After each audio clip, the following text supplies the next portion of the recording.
It's Sunday night, and guess what, guys? It's time to talk wrestling. But first and foremost, we got to give you this.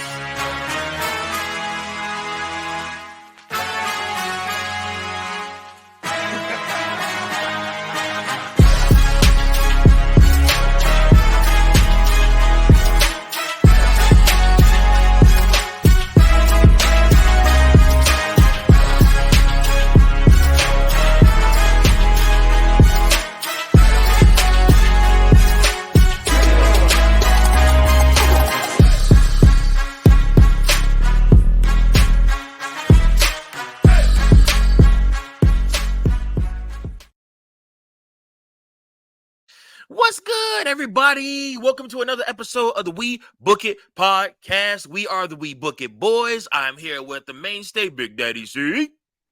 Yo, what up? And, of course, we got our boy, Killy Vanilli in the building. Killian, what's going on, good man? How are you, sir? I'm blessed. God bless you all. How you guys doing? I'm doing great. Yes, sir. Yes, sir. Thank you, Killian, for joining us today. We're excited to have you on the pod, man. Excited to talk some wrestling with you. Coachman should be dropping in at any second. Like I said, he's in traffic right now. That St. Louis traffic is wild. So Coachman will be dropping in a heartbeat with his segments as well. So we're excited for that. And guys, I'm excited because we get to talk wrestling. And of course, as always, is so much going on in the wrestling world, in the wrestling business. And this week was nothing short of another stellar week of wrestling. It has its ups, it has its downs, but I think it was still a pretty good, solid week of wrestling overall. So first and foremost, guys, again, this may end up being one of our main topics for a while now because the story is about to heat up again. It's about to get good.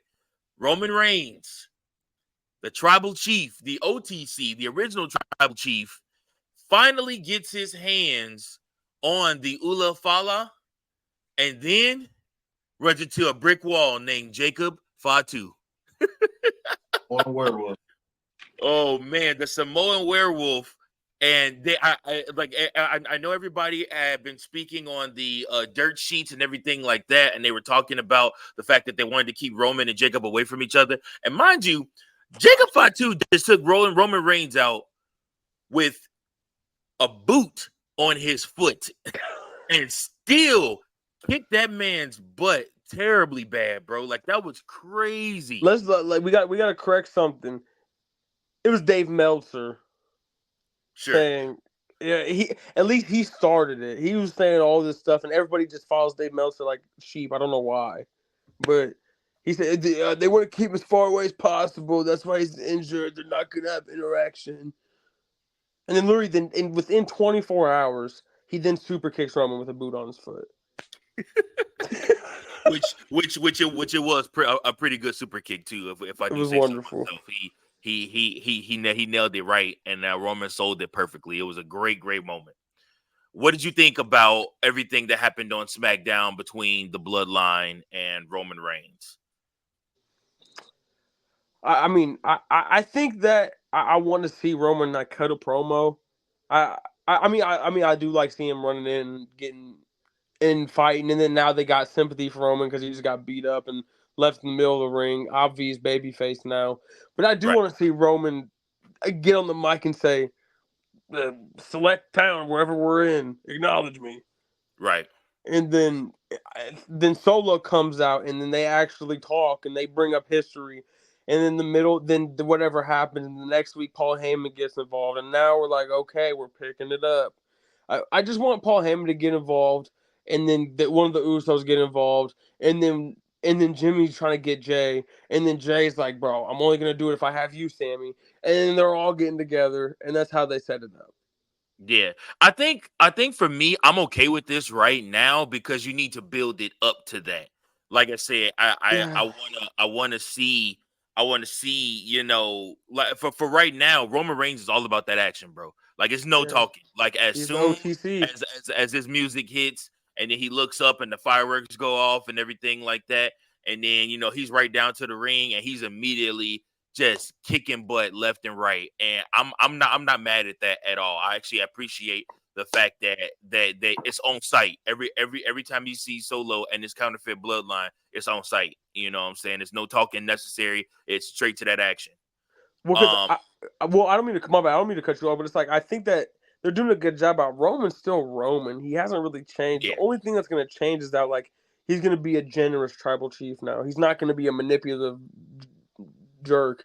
He's going to be like, Usos, I need you. I apologize for everything I did. I need you. I need my honorary Us, and everything's going to be fine. But other than that part, he's the same person with the same motives, and his respect level or what he takes for respect is the same for wherever character he is, whether it's face or heel. Yeah, that face bloodline and when listen, one thing you know about Jay is he loves Jimmy. He loves his twin. You know what I'm saying? So as hard as it is for people to try to paint it where they're against each other or they not, jiving together or something like that. I mean, it's still all love between the Usos. So like I said, I mean they family and they're gonna come together, and that's gonna be a really, really great moment when they do actually come together and you see like that first entrance with all of them back again. Like that's gonna be crazy. Like I can't wait to see when that happens and how that happens in that moment. And So they need it for the tag team division too. They need the Usos to come back because again the tag team division is very very lackluster. That's the only down part for the product right now is that the tag team titles don't really mean anything. I mean, the Raw tag team titles, I would say they screwed up giving the Raw tag team titles to R-Truth and Miz. That's what I would say on that point. I would say the SmackDown tag team titles. I was not mad about A-Town Down Under being the first WWE SmackDown champions. They Being the didn't do first nothing with it, WWE tag team unfortunately. titles. Yeah. Yeah, I mean, yeah, no, that's on them. They are not called the Raw or SmackDown tag team. I know. Dude, World Universal, WWE, whatever. The tag team champions are Raw, and the tag team champions are SmackDown. So no, the Raw. I'm sorry, the World Tag Team Championship titles don't mean to me as much as the WWE Tag Team Championship titles. I like the little tournament they did for the next contenders for the for the WWE Tag Team Championships. I think that the right move is to give the belts potentially to the Street Profits and have Roman Reigns cost the Bloodline those WWE Tag Team Championships here next week. I think that is the right move. The Profits could use a boost like that, especially off the heels of losing Bobby Lashley and him potentially going to do some type of hurt business work over in AEW. And we have coming in live straight from dinner with his family, finally off of traffic. Jeez, I mean, I know people are depressed here in St. Louis because of how bad the Cardinals are, but that doesn't mean you can't stop driving. I mean, my goodness. God. What's up, man? We are talking. We are breaking down everything Roman Reigns finally getting his hands on that Ula for the Fala and then meeting a brick wall named Jacob Fatu. With a walking boot on, by the way, as he did. Yeah. Yeah, that man is unbelievable. I cannot wait for that eventual one-on-one matchup between Jacob Fatu and Roman Reigns. I think that's just going to be unbelievable. And it makes sense how they're writing this Bloodline story right now. Mm-hmm. One, it shows Roman can't take on the new Bloodline all by himself, so he's going to have to get his old crew back together. But also with the death in his family, it gives him a little more time to be with family as well. So I think that was the right call with how they did the end of Friday Night SmackDown. Yeah. He got beat down, and then obviously Bash at Berlin. The Bloodline will interject into the Cody Rhodes Kevin Owens match, and they'll have to fight them off. And then, like I said, they'll go from there, and Solo probably will get another WWE Championship match after that, unfortunately, which I don't think he deserves. But Nope, um, not at all. no. I hope Killy, he doesn't. I hope he doesn't. Killy, we already talked about this. Triple H is not. You don't do what you did in Philadelphia for Cody to turn around and have him lose to Solo. Guess Right. what? He's still part of the McMahon family. He's still got a little bit of Goofy in him. if he's going to drop that WWE championship, it will either be to Roman Reigns, it will be to The Rock, potentially, probably. I mean, it could either be one of those, but it won't be to the likes of Solo Sikoa. He ain't made it there yet. And again, I hope you are correct. I'm not wishing for this to happen. I'm just saying, if Solo gets another opportunity at the title, Mm-hmm. the chances are higher for him to win. But they're just biding the time. I mean, honestly, really is what's going on. They're just biding the time because you got But how believable do you want Solo to be if we went on a 31 match losing streak? Then he changes his character, then to make him a little more believable. Then he loses the WWE Championship match just for him to get beat up by Roman, just to have him jump Roman, just for having him get another WWE Championship match to lose. To where I don't know if it makes sense to give him another title shot unless he is going to win. No, you give him another title shot because he's the counterfeit champion. Or no, he's the counterfeit tribal chief. So that's so to me, that's why it makes sense to give him another shot at it, you know? You think Nick Aldis is going to do that? Potentially. If he's told to. I do not stand for what the Bloodline's doing. Roman Reigns, he's next up for the title shot after you, Kevin Owens. I mean, I don't know, but how can we expect Solo to even be believable as a world champion when Shawn Michaels? Well, no, I ain't gonna say Shawn Michaels. When the man couldn't even keep the damn NXT North American Championship more than a week. To be fair, they made him relinquish it, and again, me saying this is not saying it is the move.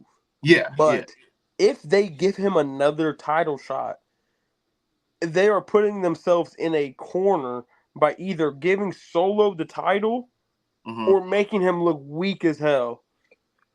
So my counterpoint to that, if he does lose his second, if you've noticed the past 2 weeks, when Tama Tonga has looked at that necklace and everything, he's kind of getting that feeling.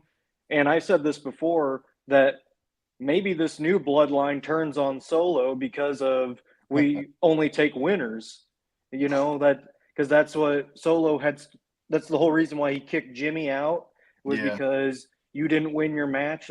We only losing's unacceptable. So I wouldn't, if that's the route they're going to go, that's where I think it might be possible. And then now I just thought about this. The only way it would work now then is if Solo is about to lose in his WWE Championship match. The tag team champions or whatever just lost their titles, and they're like, nah, we got to make sure we get gold back here. So they're about to make Solo win against Cody. And then you hear the, oh, Usos! And then that's when they come out, whoop on the new bloodline, cost Solo the title. Now you got everybody back together. We're all good to go. I think that'd be the only way you could write it for it to make sense.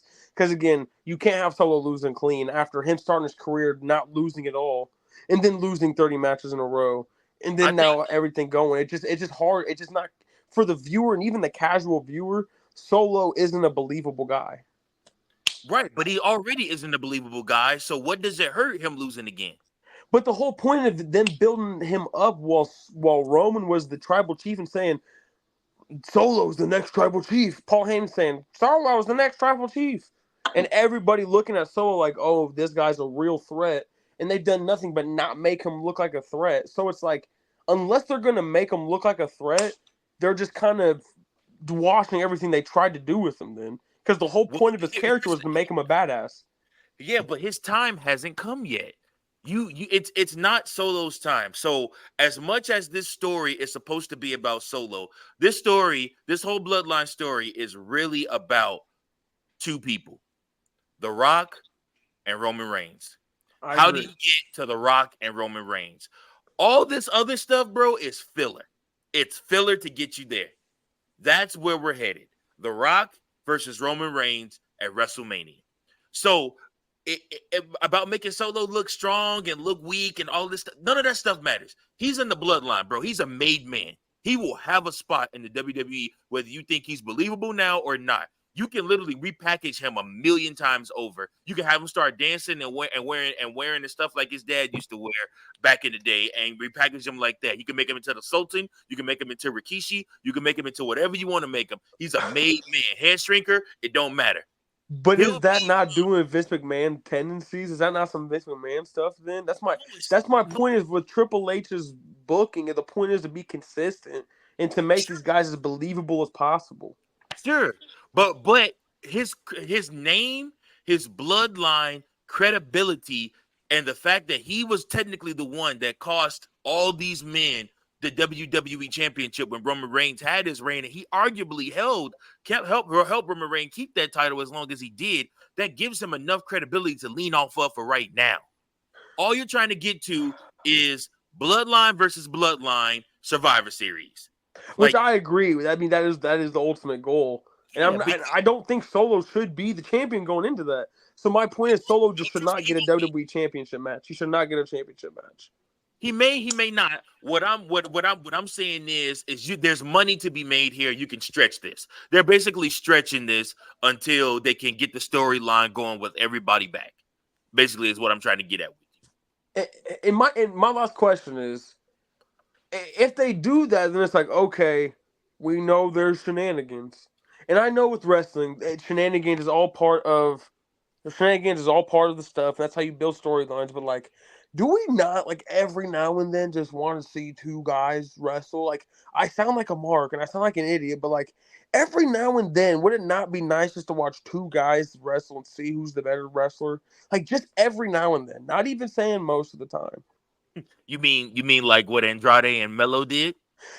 No, because again, Carmelo Hayes is not him; he is mid, and damn. And just because these guys are having a best of 7 series doesn't mean every match in the series is a classic. Just because these guys are athletic does not mean it's a classic. Well, all right then. We'll move right into that then. What did everybody else think about Andrade and Melo going against each other in this match this past Friday? Gil with the hot take. Come right in. You know, I thought it wasn't as good as their first two, but still a really good match. And what I liked about it was it shows character growth for Carmelo, because he's not – each of the last 2 matches from the first match, he is learning from his previous mistakes that he's made, and he's understanding what Andrade does. So I think that was the whole point of this match, was to show how much he's developing him in just this short amount of time. Again, not as good as – I think last week was probably the best one out of the 3, but still a very solid match. What oh, go ahead, see, but before I ask my next question, go ahead and tell me what you think about Andrade and Melo. Oh man. I'll be honest with you. I care less about this feud. I'm be real with you, bro. I've always been this way. Like, it's even back in the day during the Ruthless Aggression era, like, it's just certain feuds I didn't really care about. And like, this is one of them. Like don't get me wrong, both of them are talented. For one, I never really cared for Andrade like that. And then Melo, like, if he's paired with the right person, I'm cool with, like, you know, whoever he goes against. But like, I don't know, I just feel like this particular feud is, I guess, if you throw, I'm sure LA, both of them are trying to get a shot at, you know, LA Knight. So, and I know, what's the name? Isn't he facing what's the other Hispanic dude? Escobar. Yeah, he's fight Escobar in his hometown next week. On Friday. The other Hispanic dude is great. I'm just kidding. No. I know You you're have every right to be offended because if you would have said the other black dude, he'd have looked at you like, what? Are you assuming I'm Mexican or Hispanic? Like, I think Yes, I am. like if they're all like if they made it like a fatal four-way type of situation where they eventually all like have a match for the like United States title, I'll be cool with that. But just them two by themselves, I'm not really feeling it. I think they just if they're still included in the title picture, that'll be cool with me. But just 1-on-1 now, I'm over it. Gil, what does this match series need from you particularly, or for you to care about it or to think that it means something more? I think part of it is just like it's hard for me to buy into Carmelo Hayes. I'm not really a Carmelo Hayes fan. Like I'm not even necessarily the biggest Trick Williams guy either, but Trick Williams I can believe what he's saying more, and I believe his charisma and his mannerisms and just his energy way more than Carmelo Hayes. Again, I say this every time I'm on here. Carmelo Hayes sounds like he just got out of promo class, and he's talking like a wrestler. And I just hate listening to him talk. And part of that, maybe they're doing their job. Maybe I'm a mark, and I'm just feeding into like, oh, he's a bad guy. But I don't think I'm disliking him because he's a bad guy. I dislike him because he's bad at his job. And Which is talking. which is talking. Everybody in wrestling can wrestle, dude. I don't care if you can wrestle. Joe Hendry's good in the ring, but we don't care. Even if he sucked in the ring, we wouldn't care. We would still watch him do what he does. Because he has charisma and he catches you with it's that undeniable Kavorka that some people have and others don't. And that's my whole point. And like again, Carmelo Hayes is like in reality, in real life, I tower over Carmelo Hayes. And sometimes it's hard to buy into people when I look at them. I'm like, maybe I could take them in a fight. Same thing. Same thing with Adam Cole. I love Adam Cole. He's a great character. But I know if I got a hold of him, he's done for. He's not stopping a lat drop. He's not stopping a hip toss. Like it's just hard for me to really believe in those guys. Like Benoit, Gable, Daniel Bryan, those dudes are believable. They would all kick my ass. And even if they wouldn't, I still believe they would. Mm-hmm. Even if Carmelo Hayes would beat me in a fight, I don't think he would. Is it legal? Is it legal to say Benoit on the podcast?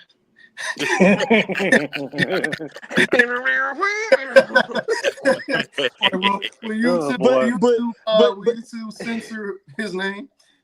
but I think for that feud, because it's like I like Andrade a lot. I think that it's actually this last month, ever since Money in the Bank, they've done a really good job. He's more believable. He's getting a bigger reaction. Triple H has found his groove and found his role with Andrade, and he's doing fine. It's just Carmelo Hayes, I feel like, just comes off phony as hell, and he just I don't know, man. He's just not ready to me. Take his ass back to NXT with his girlfriend. His girlfriend is a better woman. His girlfriend's a better woman wrestler than he is a man's wrestler. You cannot send him back to NXT again. He was been there for 3.5 years. I'm not actually saying that. I'm just saying, man, I don't know. There's a lot of people that could use the television time, and he couldn't. It's crazy that he was used as the #1 pick for SmackDown draft. Because he's good, bro. Y'all are tripping. Carmelo Hayes is really, really good. He's a good wrestler. His promo isn't okay. He's not Rock level promos. He's not John Cena level promos, but he can hold his own. And I feel like in the promo, like his on the set, like to me, you have to be a good promo. You got to be able to think quick on your feet and be able to have immediate reaction. So when he was drafted, the first round pick, everybody still knew him from his feud he was coming off of with Trick Williams. So they screaming, "Whoop that trick, whoop that trick!" And you know what his response was? I already did. And I'll do it again too. Like I said, like that's quick thinking. Like those type of reactions. You are right. I do got to give you credit that because he does a decent job about that. Like there are times in like live promos, and again, too, you got to think too. There's a difference between your promos and you talking in the backstage segment. When he's talking in the backstage segment, I just can't buy in. Every now and then he's talking in a promo and he has to have a natural reaction. Oh, he's coming off believable because he's naturally reacting. Holy cow, never thought of that one. So it's Coachman, just, what do you, Coachman? You're the only one that hasn't spoken. What do you think of Melo? I think he just hasn't gotten the right feud yet since he's been called up. And I think this is kind of the starting point with Andrade. However, and I think what they're doing is they know that his promo skills might be his weak point right now. Sure. And maybe they're just trying to help him grow in that aspect, but having him focus more on the wrestling with Andrade, because I mean, Andrade, he's not the best promo guy either, but he At all. yeah. So you're taking two guys who aren't very good with promos and you're just throwing them in the ring and you have a rivalry. So it's like, okay, I can get behind that. But I think they're just kind of buying time for him to start getting more comfortable. I mean, you kind of saw it this past week when he was with Jade, Bianca, and Naomi. And I mean, it was okay, but it was better than his most recent ones. I'll just say that. I think this is just buying him some more time to get more practice in. And I think once this best of 7 with Andrade's done, then you might see him. Well, he's definitely going after LA Knight in the U.S. title. So Sure. I'm agreeing with C on that. Probably a fatal 4-way of some kind in the near future. Yeah, best of 7, man. So they actually are doing the best of 7, right? yeah, it's gonna go 7, and Carmelo's gonna win the 7. Yep. I ain't the best of 7 since John Cena versus Booker T for the United States Championship. No, they did one with Sheamus and Cesaro, and I was about to say, I can't believe Vince McMahon booked a better best of 7 than Triple H did. Like when Cesaro and Sheamus did it, because they had a best of 7 series, and after the best of 7 series was over, they became a tag team, and it was good. Right. It was good. It made sense. It's like they couldn't stand each other, and so they had banger after banger after banger, and there were two dudes that were like, man, I respect you now. And then they became an actually good tag team. That was one of the more underrated tag teams in the last 10 years, I think. Yeah. And to where they even had what's their faces like the Ford commercials on USA. They would talk about the raising the bar. They had their thing was getting over to where I just wish there was more substance for me to buy into this other than Carmelo Hayes talking to Andrade and Andrade speaking broken English to him. Mm. Yep. And that's all it's really been. And it's just frustrating because I'm not the only person that feels like this. Like, just Carmelo needs more to prove to where this isn't the way to spotlight him. There you go. This isn't the way to spotlight the guy. And Coach is right about that. He just hasn't found the right feud yet.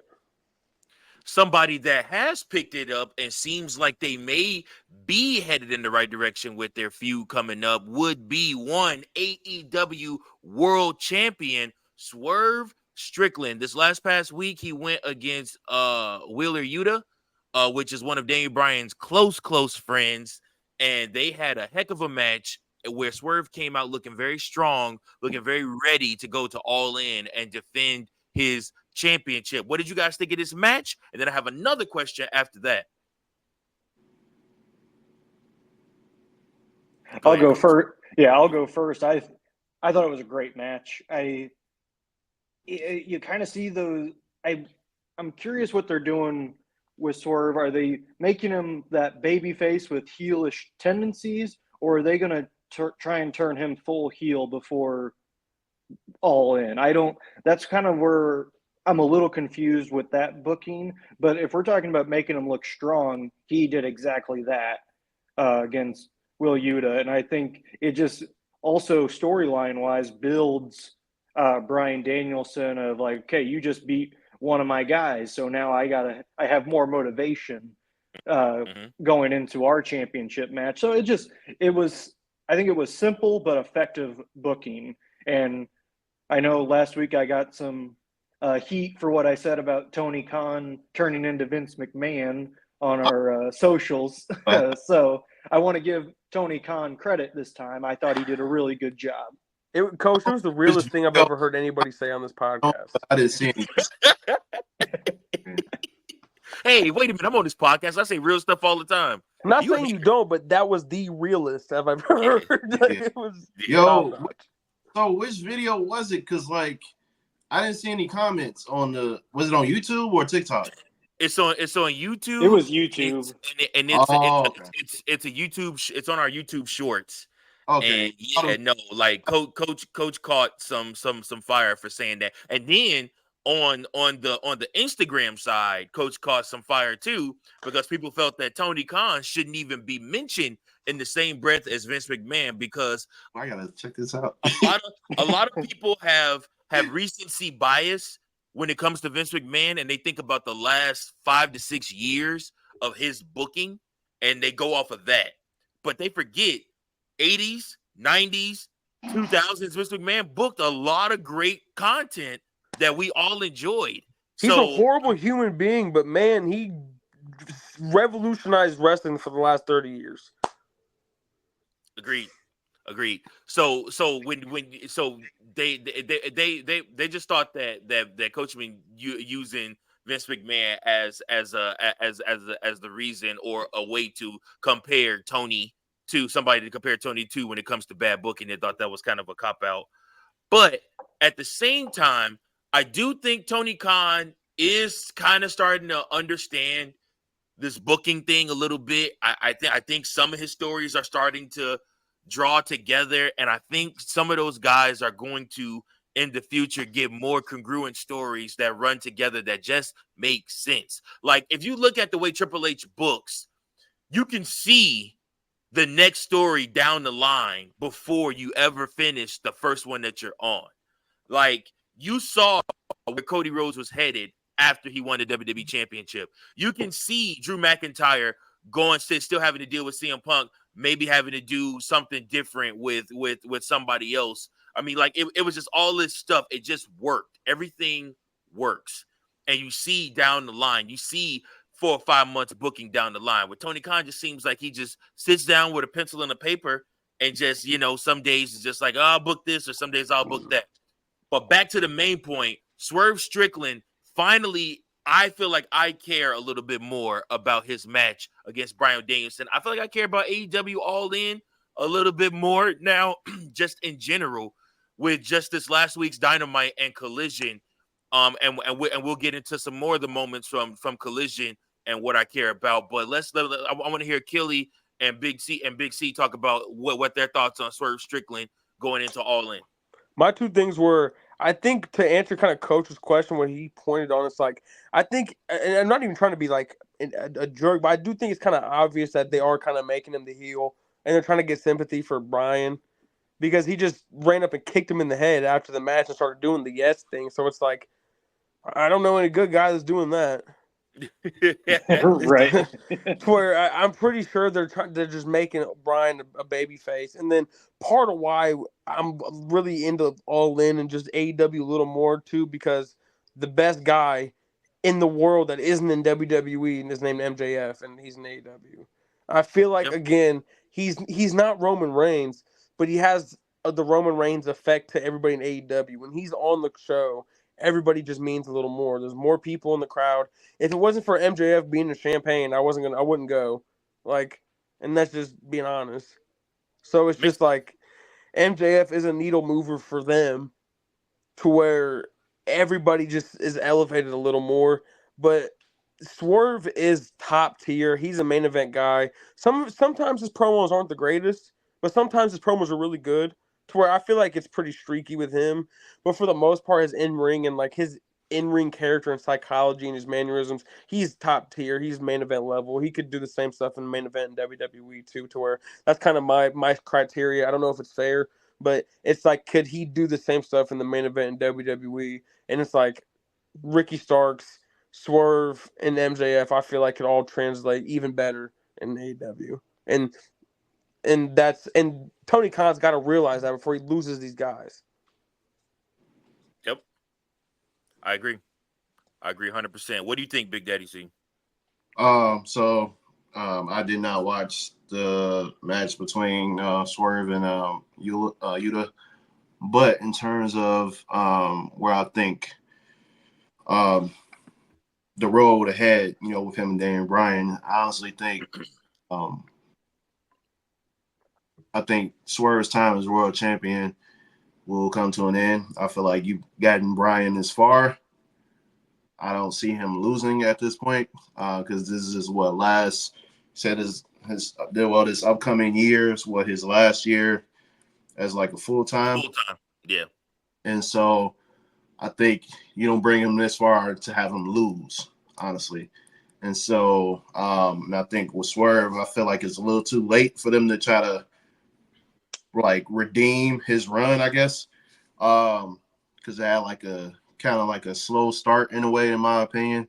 Mm-hmm. It seemed like it was kind of slow, rocky-ish. But I think at once he had the match against Hangman Page and then against Will Ospreay, things started to pick up a little bit more.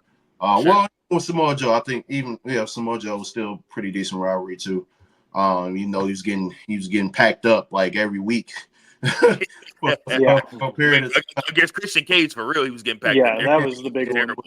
Yeah, Christian Cage thing, he was getting packed up a little bit too often for a world champion. So, but after that, things started to pick up a little bit more. And so I think with this, with against Daniel Bryan, I think he'll drop the title. He'll more likely get a rematch.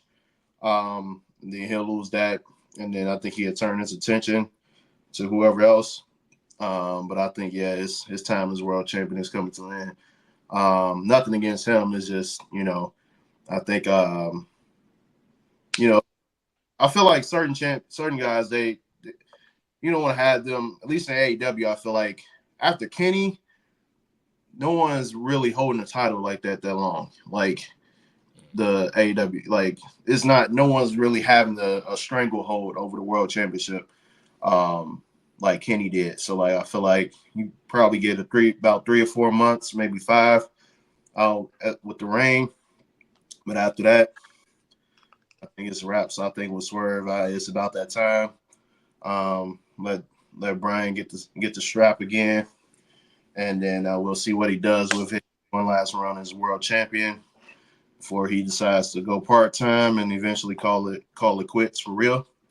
So I think that's what my opinions are on the whole Swerve Strickland Daniel Bryan feud. I think he will lose his title at All In. So all right. And we'll see where it goes from there. But now it's time for another one of our favorite segments to watch in wrestling. It's Who to Watch For, featuring Coach.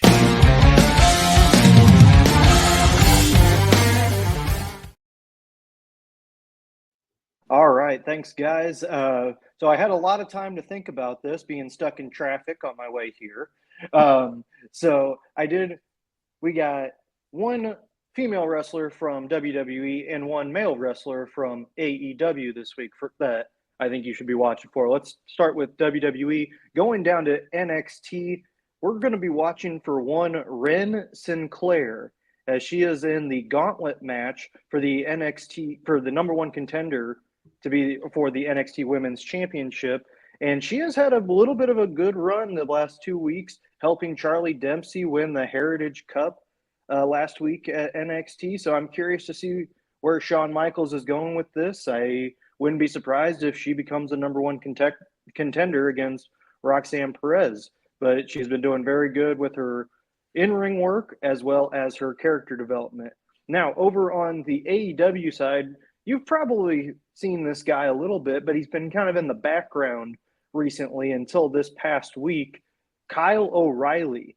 He has been great on commentary, believe it or not, but I also think that is just leading him towards more in-ring time and maybe a little bit more promo work, because he hasn't been known for his talking, mainly just for his wrestling. So I definitely am curious to see where Tony Khan leads Kyle O'Reilly this week. And those are my 2 wrestlers to watch for this week.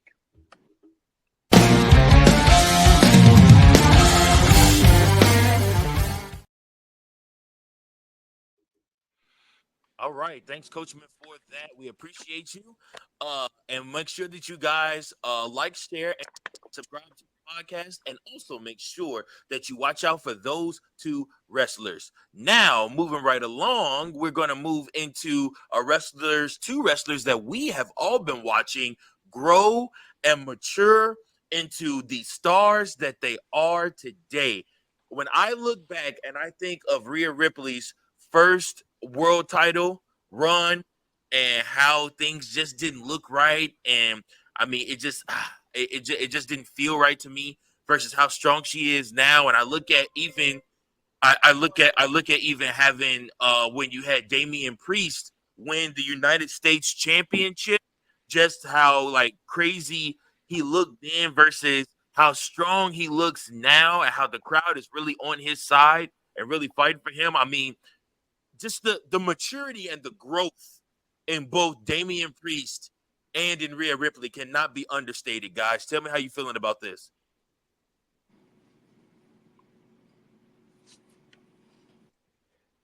Well, I'm going to be honest.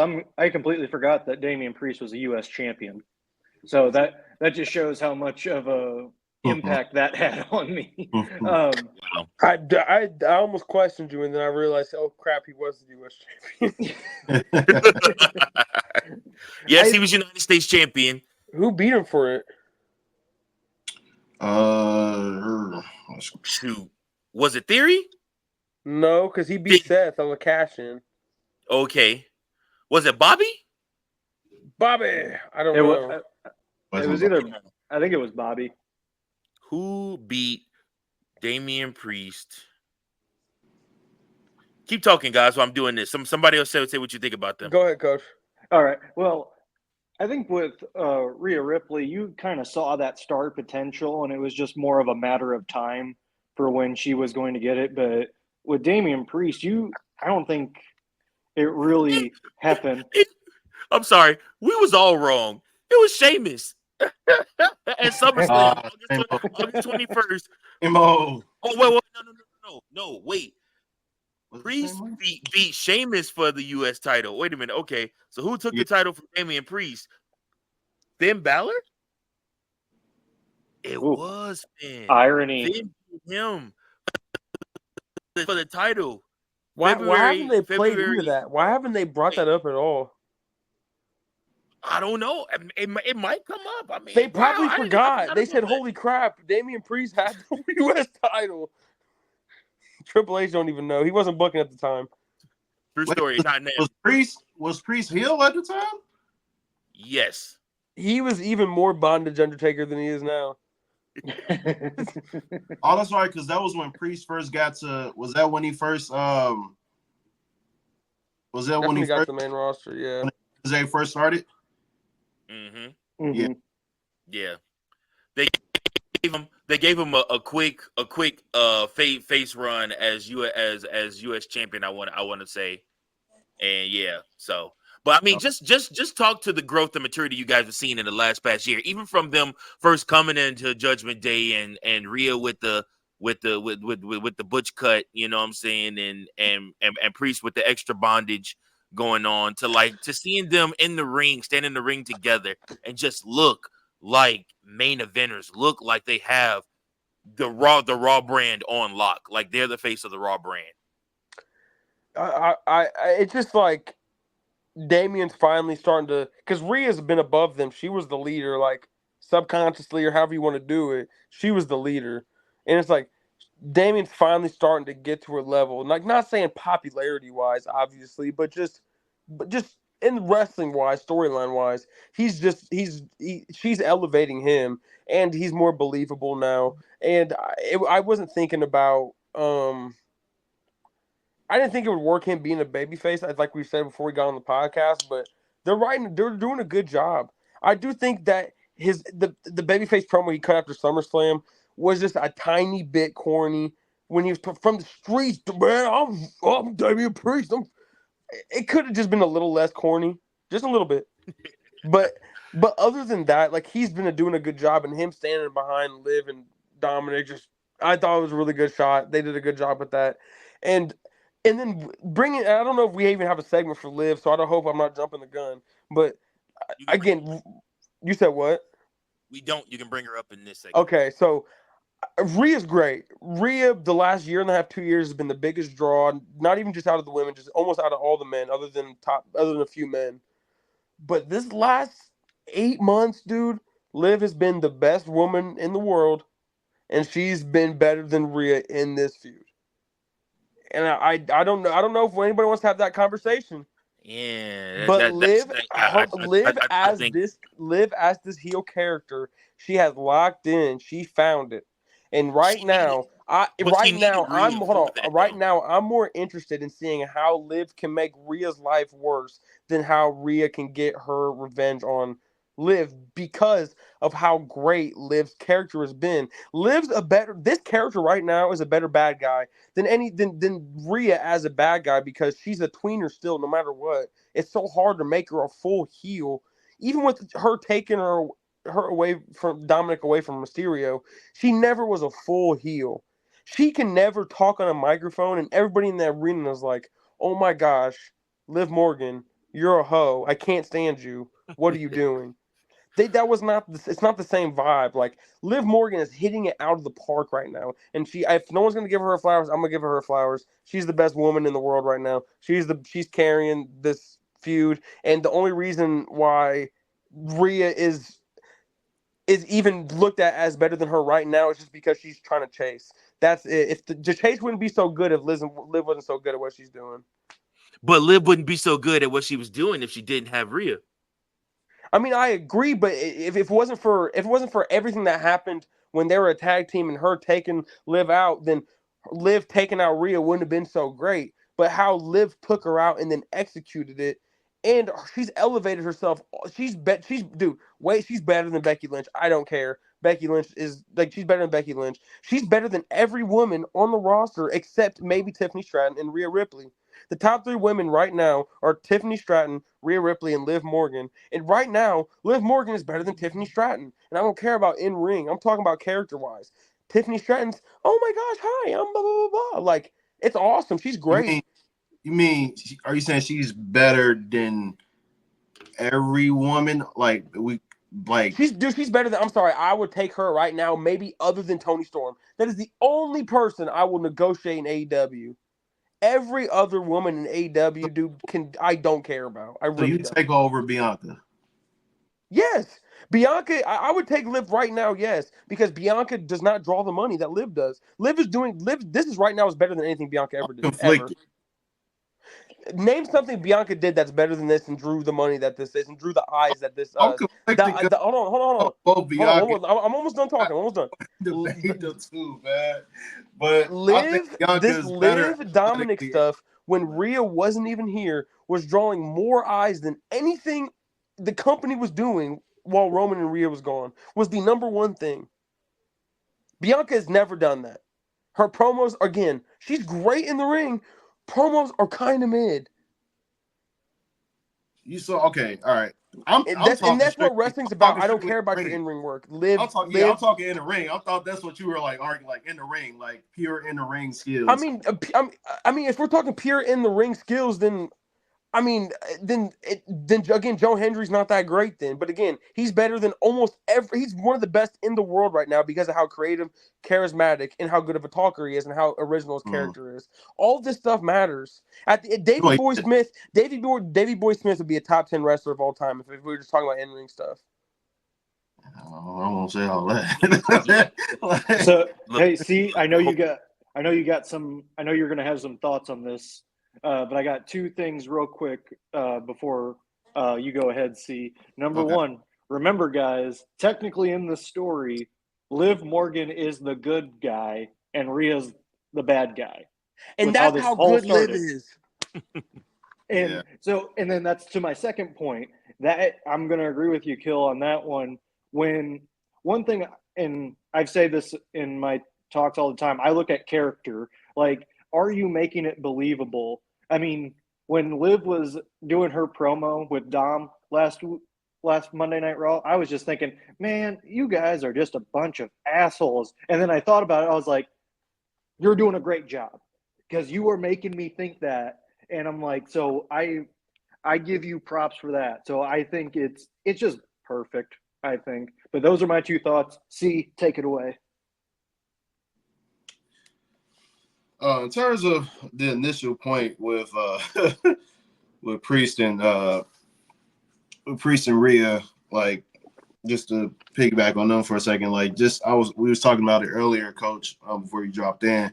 We hadn't started recording yet, but I made a point in terms of like how, like, just like the starting point from like when they were the very first two to join the Judgment Day with Edge, and see how far they come. Like, you know, it was looking pretty good with Edge as the leader, and then they brought in Finn, and then they kicked out Edge, and then it was almost like, all right, where do we go from here?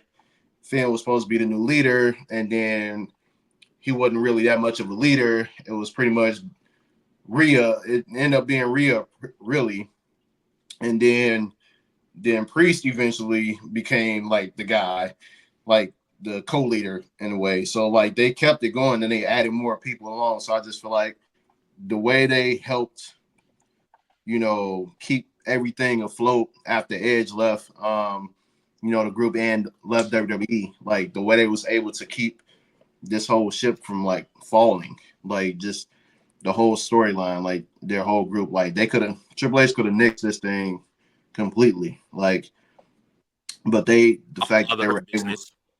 You said what? A la the Hurt Business. Yeah, like they could have, because it was a point where it seemed like the Judgment Day was going nowhere, and like we were all just saying like, man, they need to just go ahead and kill this because ain't nothing happen. Enter Dom Mysterio. That added a whole new dynamic to all of this, like, you know, and he turns on Ray and Edge. Like, it's like once they did all of that, I was like, all right, now they got some more, they got something going with this. And then they added on Laura Farquaad and then Carlito. And so they he says that with a straight face and he just keeps moving every time. Like, yeah. That's crazy.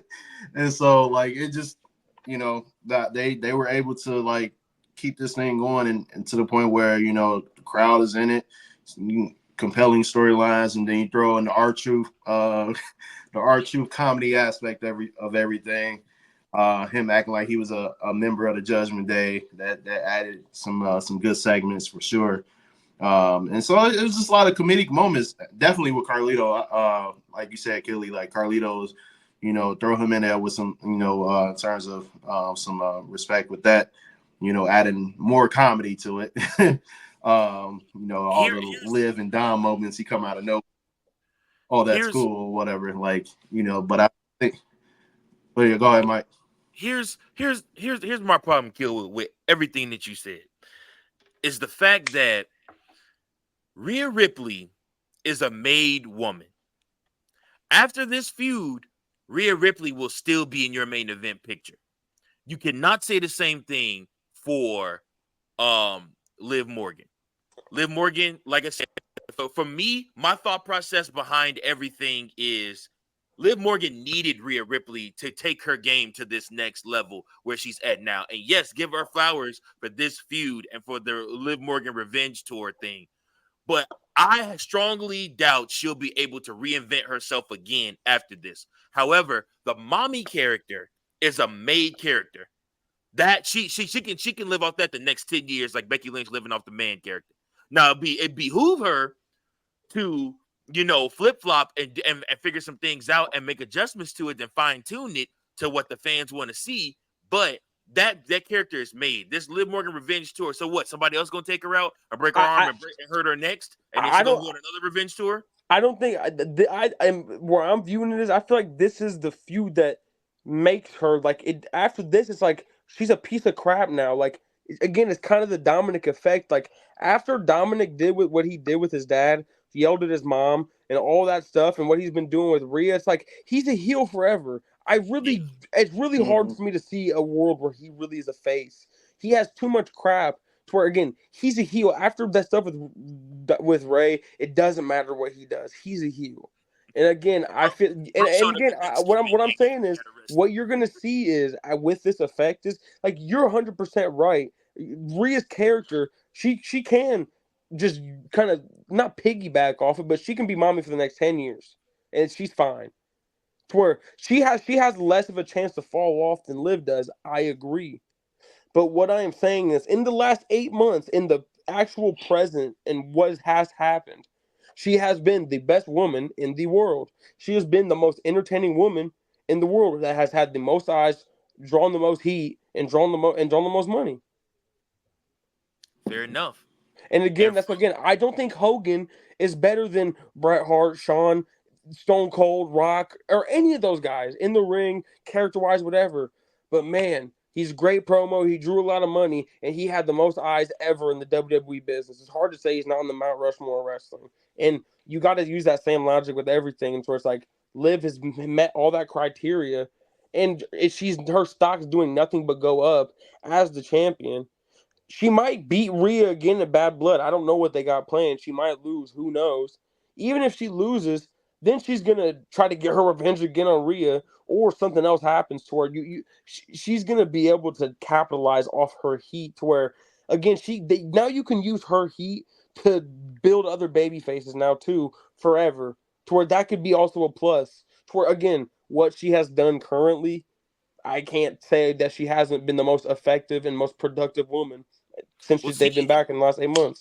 My thought, I'm gonna put my Booker hat on for a minute. My thought, the way I would do it is Rhea. Once Rhea and Damian get their just desserts, whether Liv keeps the title or whether Liv loses the title, it doesn't really matter. But then Liv needs to drop Dom Mysterio like a bad habit. And like you said earlier, if she gets with Finn, then again, she gets with Finn Balor, her character's even better. And then she gets with Finn Balor. It's another dirtbag move, and then people are gonna be like, "Well, she's really a," they're going like, because by then, by then, Raw will be on Netflix, so they won't have to beep out the calling her a slut and all this other stuff. Like I said, all the chants and stuff like that. They're gonna It's gonna get like Stephanie McMahon level, like Chris Jericho's type stuff. Like if they capitalize on her character leading into Netflix, Coach, I apologize, brother. Why are you raising your hand? Go talk, please. Well, we were in a heated conversation. I just wanted to be respectful. I agree. I think Liv should drop Dom and yeah, and go straight to Big Daddy. That's what I think she should do. But my question for that is, do you think Dom gets face love there, or does he still get heel heat? He's gonna get a little bit of love. They're gonna be like, "Oh, poor dirty Dom," for like a month. Yeah, celebrating because he dropped him. Like, what you mean? Yeah, no. People are gonna celebrate it. He's gonna be heartbroken, and he gonna be like a lost puppy with nowhere to go. And either mommy gonna come pick him back up off the ground, or he gonna go back to his daddy. One or the other. And then that's when you get the ultimate Rey Mysterio heel turn. He's gonna say, "Come on, Dominic, come here, me boy, come on, Dominic," and then he just hits him with Eddie Guerrero's lowrider, and then that's how Rey turns heel. Thing is, people will probably cheer that though. So then it blurs a line of who's the face and who's the heel now. Never mind. They book him in a corner with that. Never mind. I'm fantasy booking. Sure. Speaking of other ways to book, guys, the CM Punk Drew McIntyre match that is coming and probably going to happen at Bash at Berlin is looking like a strap match. May I interest you in a strap match? Two men slapping each other with a strap in the middle of the ring, maybe choking each other out a little bit, doing some body stuff. Pause. Whoa. Choking each other out is madness. Like, what are we doing here, Mike? I'm sorry. He said that too natural. He either rehearsed that a few times or it's just that he just that natural with it. That was crazy. He talked to his wife about it. Like, honey, does this sound natural when I say it like this? Poking each other. Oh, Then after this at Bad Blood, they're going to be in a cage together. Choking each other in a cage? Oh, my goodness. Okay, you bookers. Does anybody want to see these three gentlemen? Do y'all want to see these two gentlemen in a strap match? Do you care about it? No. Simple yes or no. Still cage match. No one. Okay, he's saying steel cage, but That's not the okay. question. I'll come back to you, see, with a question for you, Killian. Which do you want to see the strap match at Bash or Berlin? At Bash or Berlin, if it was a strap match, yeah, I'd watch it. I'd be very entertained by it because again, you saw the MJF match with him, the dog collar match. It would be similar in psychology. CM Punk psychology is to the roof. It match would be amazing. Coach, I personally would like just an Extreme Rules no disqualification match. But if this is the way that it's going to have to be with a strap match, sure, I can buy into it. Sure. I think CM Punk wins this next bout between them two, and it could end up not being a strap match. It could end up being a dog collar match or whatnot, and where instead of they have the strap around their wrists, they have a dog collar around their necks, and then going for it like that. Even kinkier. Yeah. Man, he's been thinking about this for a while, hasn't he? Whatever, guys. Dude, I told you, bro. See, my question to you: you said you want a cage match. Okay, Triple H books in a way that makes sense for the most part. What's the thought process behind the cage match? The cage match was originally created to keep people out, to make it sure it's a one-on-one without having anybody else interfere, a la Big Show versus JBL for the WWE Championship and a barbed wire steel cage match. That's right, player. Or like I said, or The Rock versus Shane McMahon on Raw in a steel cage match with the McMahon-Helmsley regime surrounding the ring. Is to keep people out. So if nobody's interfering in that match, Seth's gone. There's nobody else interfering between them two. So, like I said, I mean, to me, a cage match doesn't make sense yet, at least. I mean, they've had it without having somebody they've had cage matches without someone having to and it was bad booking every time. So Batista versus Undertaker, that was bad booking. No, they was trying to keep Mark Henry away from him. Interjection. No, came back after that match, Mike. What interjection, Killy?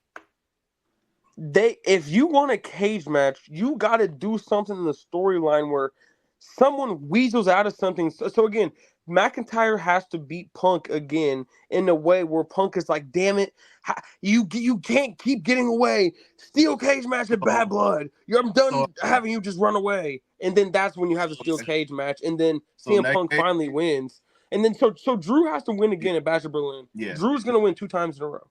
Yeah. So now CM Punk can do that first character. He's not going to lose anything. Right. So in that case, not a steel cage match at Bash Berlin. So okay, you can't do a strap match or any other type of Extreme Rules match. Then Bad Blood, 3 stages. He been asking for a 3 stages of hell match for so long. It's gotta have. You're gonna bring back Bad Blood. You gotta have 3 stages of hell. Triple H, Shawn Michaels. We'll see what happens with that. What we all want to see now is one of our favorite moments of the show. See, this throwback moment.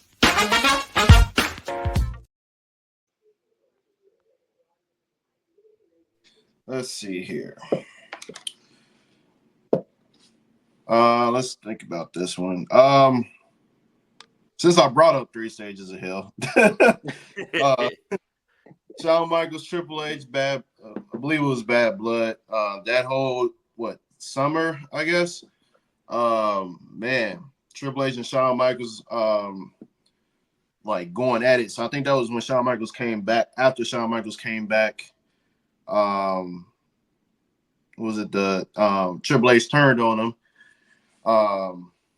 Basically bashes head into the car. And Shawn Michaels had that was when Triple H was acting like somebody else did it, and Shawn Michaels pieced together they had the footage or whatever. He ended up finding out that Triple H was the one that did it. It was you, Hunter. Yeah, and so they eventually had the that damn son of a bitch. Yeah, came back at SummerSlam. He beat Triple H with a roll-up pin. It was an unsanctioned match. And after that match, Triple H beat the hell out of Shawn Michaels with a sledgehammer and all that other stuff. And then Triple H went on to be awarded the World Heavyweight Championship, which he would lose to Shawn Michaels at Survivor Series, which would lead to a 3 Stages of Hell at Armageddon 2000. So it was a whole year, like the summer, pretty much the whole summer going into the fall. This feud, like between those two, and it basically culminated, I believe, at Bad Blood with the 3 Stages of Hell. The 3 Stages of Hell was at Armageddon 2002. Oh, was it at Armageddon? I thought it was Bad Blood. Okay. Google is my friend. Yes, they did end up having a match at Bad Blood, but that match was later. Bad Blood was 2003. Okay, I got you. All right, yeah. So, yeah, Armageddon, the 3 Stages of Hell match. And I believe they went all 3 matches, and the last match was Hell in a Cell, correct? Cage match. I thought it was...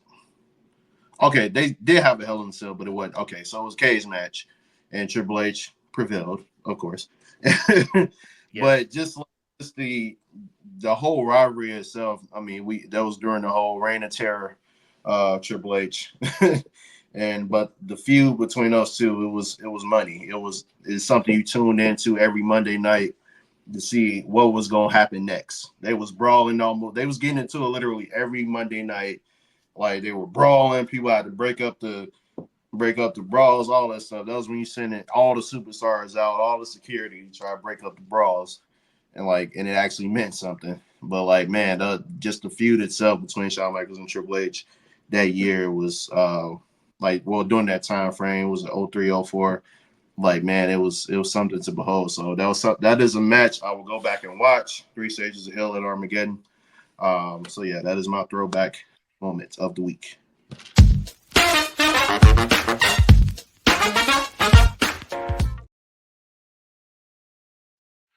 Thank you, C, for that throwback moment of the week. Make sure you guys go check out that Armageddon 2002 pay-per-view as a whole. It actually was a really good pay-per-view, and it was great because I loved that set. Yeah, it was 2002.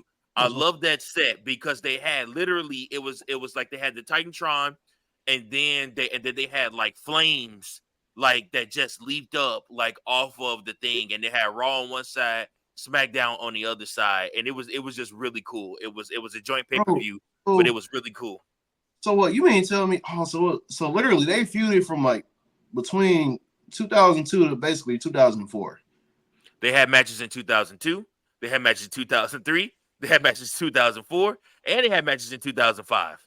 Man, they main evented WrestleMania 20 with CB. Yeah, they didn't. They didn't bring DX back together until summer of 2006. So yeah, no, I mean, yeah, they made money off of that, and it was almost like a Sammy Kevin thing. Like it was always a match you can go back to when you needed a main event or you needed something for them to do.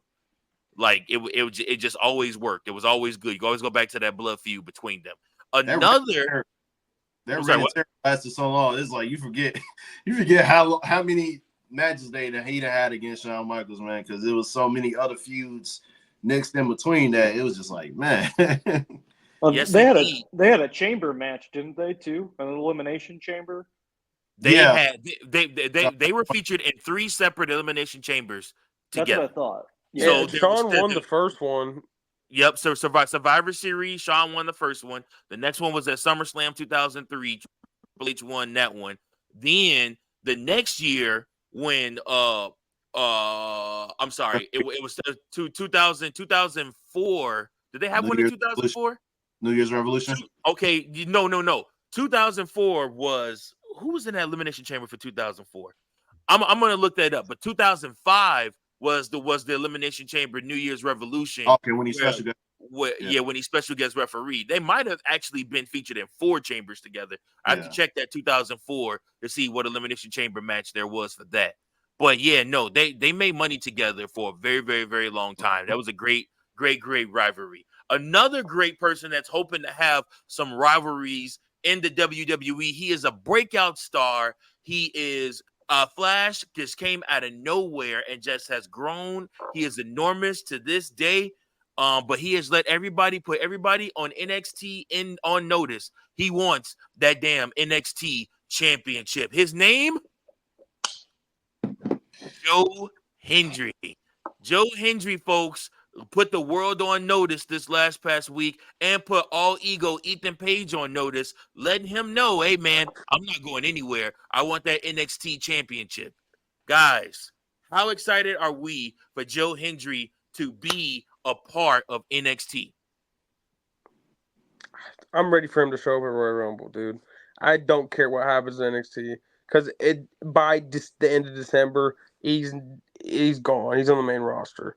Like I think it's just very inevitable. But for the sake of the segment, it's great. I hope that somehow he can end up being champion because he's gonna put more eyes and more stuff on the company. Like my dad's best friend's wife has never watched wrestling a day in her life.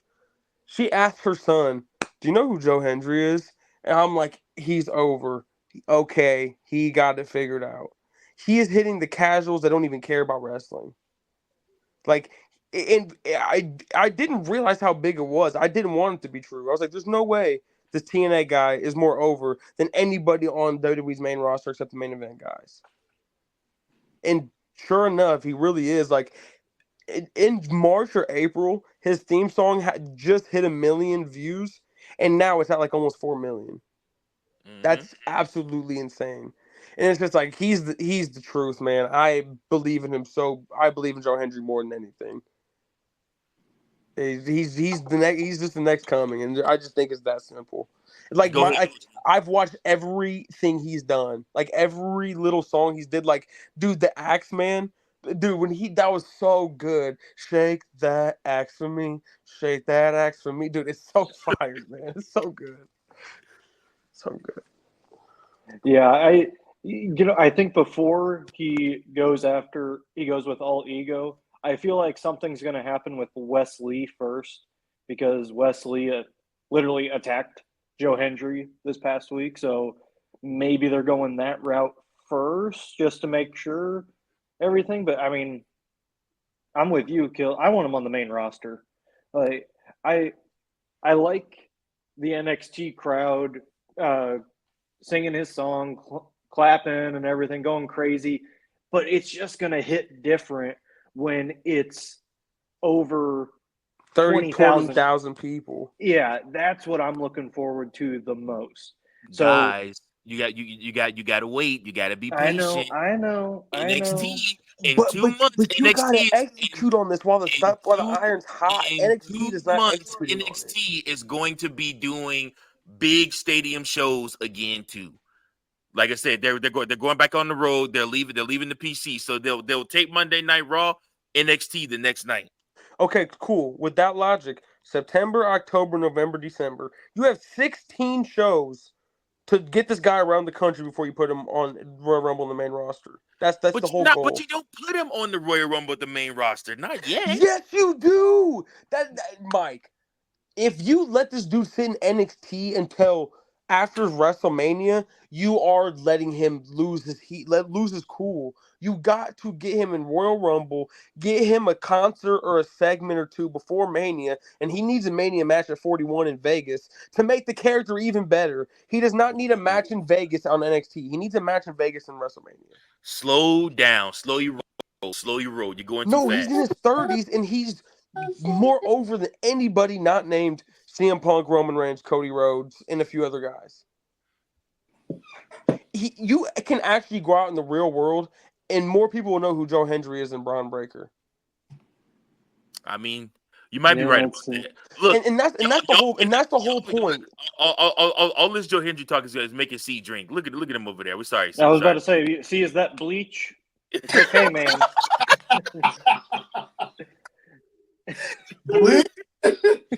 It's okay, man. It's not that serious. Is Big Daddy C not a believer of Joe Hendry? Does he not believe? He's not a Joe Hendry believer at all, bro. He can't. Is it because he doesn't put on 5-star classics? Yeah, because he doesn't do 5.5 stars to the Tokyo Dome, so he can't necessarily get down with him. But Joe Hendry is the future, guys. I mean, I just wanted to give that shout out, give that update. And then the person that I want to finish off today's show talking about, who is definitely the future, y'all, Bron Breakker. WWE put on a spectacular foreshadowing to let everybody know, hey, listen, it's no secret who we're investing in. The next one to be crowned once Cody is done, and probably will do some work with Cody too, is none other than Bron Breakker.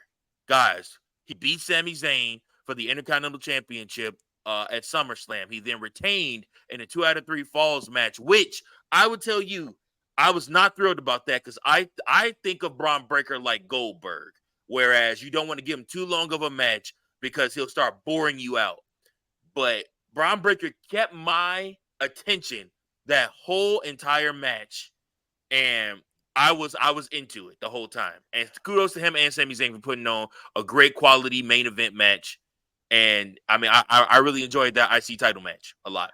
I hate to be the first one to talk, but are we not watching the same match as a Bron Breakker? When was Goldberg jumping up on the top rope, standing there, putting his fingers in the air, and then Hurricane running a dude, and then running 23 miles an hour off of ropes? I think that they're two totally different guys. I'm sorry. Oh, wait, yeah, this way. Sorry. I agree. It's just Bron Breakker he's like a perfect mix of his uncle and his dad, and he has more charisma than both of them. And that's not even like Scott Steiner's amazing, but like part of why he's so good is because he's half an idiot. Like that's why that's part of why Scott Steiner was so good. Like Bron Breakker's good because he's choosing to be this good, and it's like he finally was starting to figure out NXT with his character, and then now, dude, like his matches, I thought weren't ever the problem. I thought I was worried about his character because I was like, man, his matches are amazing. He needs to find a character, and now it's like he's the truth. Like he's amazing. And like, bro, what's funny is if you go look at his Instagram post that he made with Big E, where they went and did like the Big 12 stuff and they took the championship. He took a picture with the title, and I commented on his post. I said the world title looks like it's in the right place. I got like 1,300 likes on it. I got the most liked thing on the post. Wow. I thought that was a nice little fact of knowledge. But Bron Breakker, man, he's the face. Like there's nobody I think right now that is better than him that is supposed to be there in the next 10 years. And I don't want to be on his nuts like that, but he's really making it hard for me not to because he's believable. And that's the biggest thing is, do I believe you? And there's no universe ever where none of us could take Bron Breakker. It just doesn't exist. And again, he was an NFL player. And now when he talks, I'm like, oh, I believe what he's saying. Dude, give him an extension, a 5-year extension. Give him millions of dollars already, so you don't got to do it later. Just do it now. And what do you think, go ahead, BC. To add to that, like people got to stop comparing every single super athletic dude that uses a similar move to Goldberg. They got to stop comparing that person to Goldberg just because they got a super powered move. Just because they got a superpower move or they use like a spear or something like that. Like, to be fair, what's the difference between Wardlow and Goldberg really, other than they have a different powerful move? Wardlow is way more like Goldberg than Bron Breakker is. Yep. Bron Breakker and Goldberg have the same tattoo on their arm. Yeah, so like my thing is that like I'm like he ain't gotta be Goldberg. Like, in my opinion, he's more. I feel like from an athletic standpoint, he has more talent than Goldberg. He's Bron Breakker. Yeah, he's better, like athletically, in my opinion. Like he hits the spear better. I'm like he's faster. He has better promo skills. Like he has the it factor. Like he has. I would say, if anything, we're gonna compare his athleticism to anybody, like at his age, is Brock. Honestly, like if we want to say, like if we're gonna compare him to somebody else's age, is Brock. Brock was fast as hell, powerful as hell.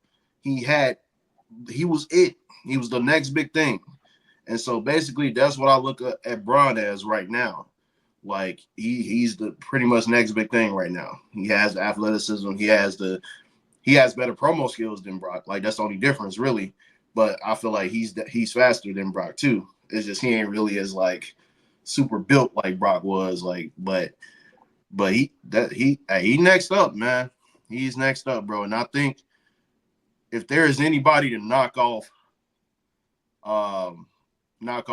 Gunther, it's gonna be Bryan. If there's anybody to knock off Cody, it's gonna be Bron. Because what if the crowd turns on Cody and starts cheering for Bron Breakker? That's how Cody could become a heel. Yeah, that's true. Yeah, They're on two different shows. Listen, brother, when you win the Royal Rumble, Cody holds the title past Rumble. If Cody holds the title, when you win that Royal Rumble, you got a free ticket to go anywhere. Yeah. Roman Reigns is gonna win that Royal Rumble because Brock's gonna beat Cody with the title. Brock's gonna beat Cody for the title, and it's gonna be Roman and Rock at Mania. So how is that gonna happen? Roman wins the Rumble. You can't do that to Cody. You cannot. You cannot have. What do you mean? You just gave him the biggest main event in WrestleMania history and had him beat the biggest star of all time. Because first off, he's not. But I didn't say it is. Maybe you can't have Cody lose to The Rock for the WWE Championship. But if you're going to do Cody versus The Rock, it needs to either be for the People's Championship and take the championship off of Cody beforehand, or you need to have Cody win the match. You cannot have him lose that WWE Championship to a 55-some-odd-year-old Rock. Like, what are we smoking here, y'all? What do you mean? The 55-year-old auto-some Rock literally made January to April the most entertaining television we've ever seen. I don't care how old he is. It's entertaining. And that's great, but you don't need a belt for that. Are you kidding me? Why would you put a championship on? Because it's higher stakes, so it makes it even better. It's main event. It makes it even matter more. Oh my gosh, my mind's finna blow. This is not how you book. Why? Okay, so you have the young guy that you built up that's over, that makes sense. He's the face of the company. You've waited 2.5 years to give him the belt. You turn around and have him lose his first title defense to The Rock, a part-timer? His first title defense, we got August to January. He literally would have come out if he lost the title. If he lost the title right before Royal Rumble or near Royal Rumble, he literally would have the title from April to January as a babyface. You know how hard that is? I'm gonna put you on the spot, Mike. No, we ain't gonna let you get away with that. If a certain somebody else was 55 years old and it was in this predicament, and you want him winning the world, would you want him beating Cody for the world title? Isn't John Cena about to kind of do something where he's damn near 50? He damn near 50. Yeah, that's what I'm saying. Isn't The Rock, who is a better pro wrestler than John Cena, they're about to give John Cena this Kobe tour and just give him the title to beat Ric Flair? That's literally about to what happened. It's exactly what's going to happen. It's going to be the world championship. And again, when he says, my time is up, y'all's time is now, and he leaves the title in the ring, there ain't going to be not a dry eye in that damn place. All right, including yours, Killian, because wrestling is a love story. I don't agree. Do you know why? When I was 10 years old and he came to the convention center, I cussed him out and told him he's the worst wrestler ever. I literally told him that to his face while he was signing autographs. My dad can attest to it. John Cena, I do wish I took more credit. Like, I wish I didn't take him as much for granted. But it's so crazy that The Rock and John Cena's roles are reversed. John Cena should have just went to Hollywood, and Rock should have never went to Hollywood. That should have happened. John Cena is a way better actor than Dwayne Johnson, and Dwayne Johnson's a way better wrestler than John Cena is. And that's just, I feel like it's pretty obvious for me. The only reason now John Cena is so over just because it's nostalgia. And we're like, oh, I feel bad, John Cena, and you were really good for Make-A-Wish. He sucked at wrestling, and he was forced down our throat, and that's the reality of it. All right, you're not going to get me started on this. This literally went straight off. This went from Bron Breakker to us yelling about John Cena and The Rock. And you're not finna disrespect John Cena on this podcast, not on this platform. But John Cena, like, to go. Okay, all right, okay. So anything John Cena did was good. You didn't answer the question, Mike. I said if John Cena was 55 years old and the same predicament as The Rock going against Cody Rhodes for the WWE Championship, would you be okay with that? Of a 55-year-old superstar part-timer winning the world winning the Okay, WWE. well, no, there's caveats to that. Because when John Cena comes back for this last run, he's not going to be a part-timer. He's going to be on every episode of Raw or every episode of SmackDown. Rock wasn't a part-timer. Oh, my God. Mute up. Got him, Killian. No, you didn't get nothing. If he's not a part-timer, if he's a full-timer, and you know John Cena going to hold the belt for long. The last time John Cena held the WWE Championship, he held it for like, 3 weeks and dropped it to Bray? He literally gave himself up to be a transitional champion. Who else you know that's on the Mount Rushmore that would give themselves, okay, outside of The Rock, who else you know would give themselves up like that to be transitional champions? Who else but the guy we're trying to compare him to would do that? I don't know.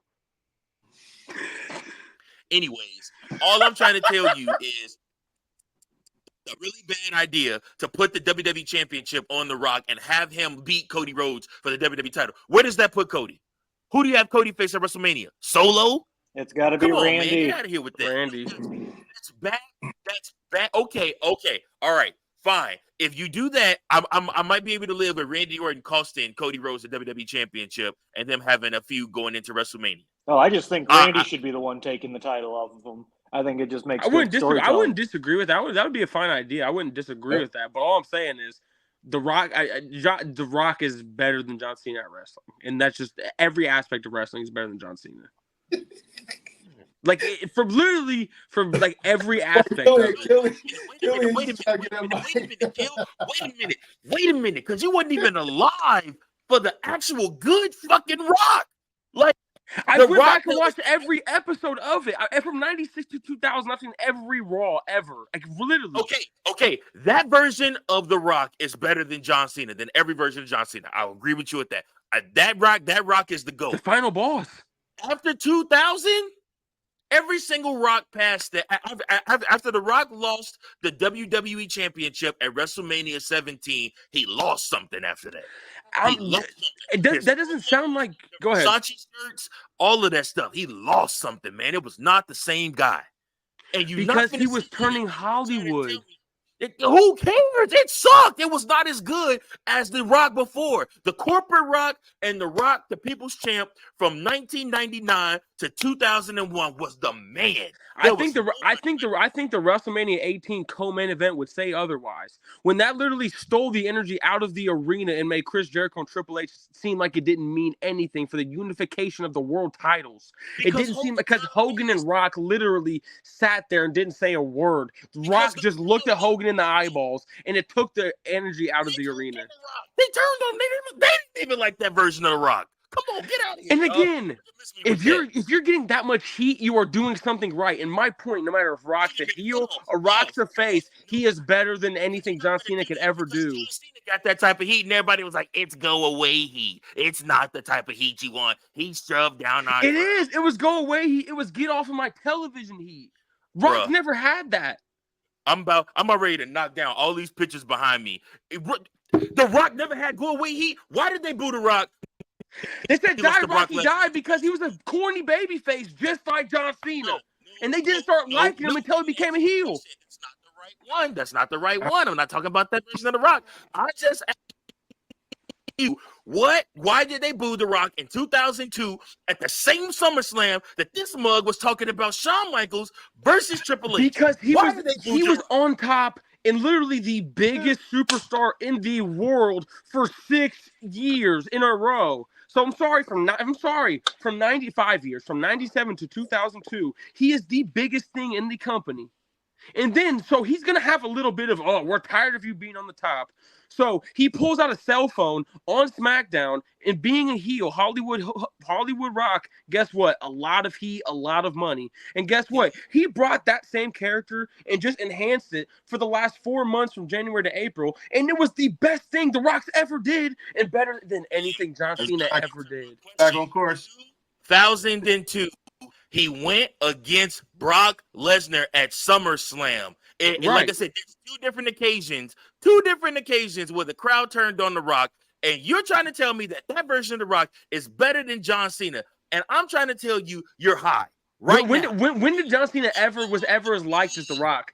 Let me know when John Cena came out and men, women, and children were like, holy crap, The Rock is out here. Never. It's never happened until now because we feel bad for him. When it was really happening, we didn't want it. So nobody wanted that face turn in 2004. Huh? 2004 face turn.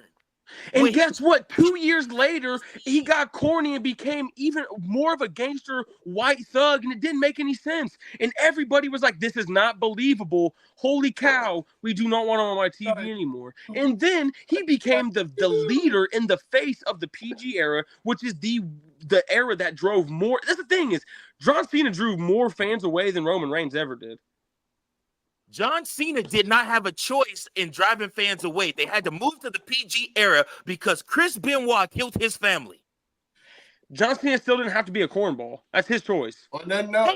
Randy Orton wasn't a cornball. Randy Orton was literally handcuffing Stephanie McMahon to ropes and kissing her during the PG era. Let's regain course. I mean, I'm just saying. I think you just have an emotional attachment to John Cena, and I don't know why. I didn't even like John Cena like that. I loved Batista when it really came. When you really want to talk about it, I was a Randy Orton fan in 2004. I was like, I'm okay on John Cena. He all right.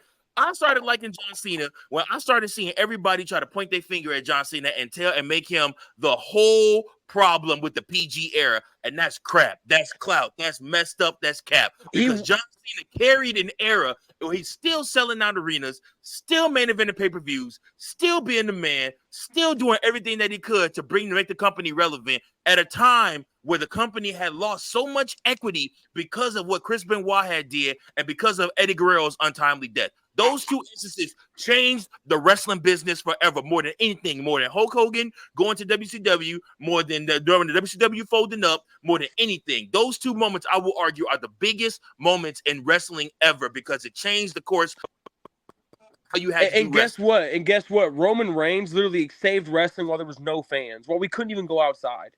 And then literally John Cena, time out. I'm not done. Hold on. John Cena was literally given WWE when he was gaining 4 to 5 million viewers a week. And by the time he left, it was getting 1.6 million, 1.5 million viewers. He drove everybody away. And guess who brought it back?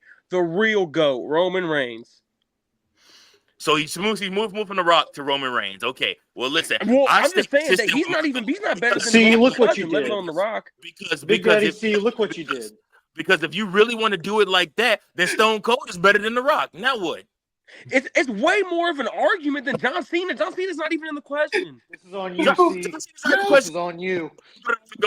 John Cena's not in the question for GOAT. I swear. The reason why he was in the question for the reason why he was in the question for GOAT because he was written to win 16 titles. Frito's Fave 5 is coming up because I can't deal with this no more. Let's hit it. Frito's Fave 5 because I can't believe you, Killian. I can't believe you gonna come on my podcast and talk like this, brother. What is can't believe we're talking objectively. Time. This is gonna be a great afterpod segment. Okay, continue. All right, so my Frito's Fave 5 for this week. I'm going to do it for Frito since he is out of the building. Let's do it like this. My Fave 5 is my time. Guess what, guys? I need that solo camera on me. All right, everybody. So, Fave 5 for this week. Frito's Fave 5. We got coming in at number 5, Melo and Andrade. Sure, he may not be able to talk the greatest Melo, but at the same time, him and Andrade put on one heck of a third match in their best of 7 series, as Teddy Long used to call them. And I'm super excited to see where they go from here. I'm super excited to see them add LA Knight in there and say he'll just beat both of them. I see it coming. It's coming down the pipeline. Also super excited for LA Knight's title defense this coming week in Washington in his home state. Next, we got Rhea Ripley and Damian Priest coming in at number 4. I believe these two have never looked stronger, never looked better, and I'm super excited to see where they're headed in their next feud as they go to Bash in Berlin, and they're going to go up against Dom and Liv Morgan. Next, coming in at number 3, and Fritos will definitely appreciate this one, I got my man Otis, who had a bang-up match on NXT against Oba Femi. He went against Obafemi for the NXT North American Championship, and they had a great match together. And I don't think Otis is done fighting Oba yet. So I think he's going to go back to NXT and maybe answer another challenge with him.